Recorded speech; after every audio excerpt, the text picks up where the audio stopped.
Lab document একটা নতুন একটা পেজ দেব আগের মতোই। এখন আমরা কিছু লিখব, যেমন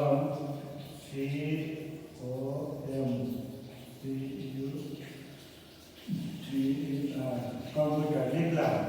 এই লেখাটাকে আমরা কাট করবো, কপি করবো।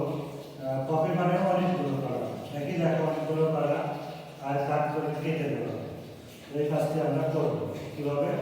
এই লেখাটা প্রথমে আমরা সিলেক্ট করব, নির্বাচন করব, করে আমাদের যে আইকন আছে কেসের মতো দেখতে, এটার উপরে চাপ করব, টাচ করব।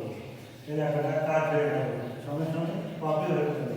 এবার যদি আমরা মনে করি লেখাটা আমরা আনবো, তাহলে কি করবো? পেস্টে ক্লিক করতে হবে। পেস্ট লেখাটা আসলো। যদি আমরা আরো একবার নিই, তাহলে যতবার পেস্টে চাপবো ততবার কপি হয়ে যাবে, ডবল হয়ে যাবে। এটা হচ্ছে একই লেখা ডবল করা, কপি করা। তাহলে কপি পেস্টের কাজ আজকে আমরা শিখলাম। তো আজকে এই পর্যন্তই অনলাইন ক্লাস। এবার আমরা বের হয়ে আসবো মাদ্রাসা অফিস থেকে।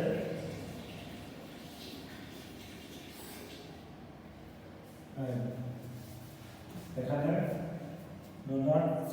আমরা সেভ করবো না, আসলাম। তো বন্ধুরা, আজকে এই পর্যন্তই। আমরা শিখলাম মাইক্রোসফট অফিস ওয়ার্ডে কীভাবে একই লেখা ডবল করতে হয়।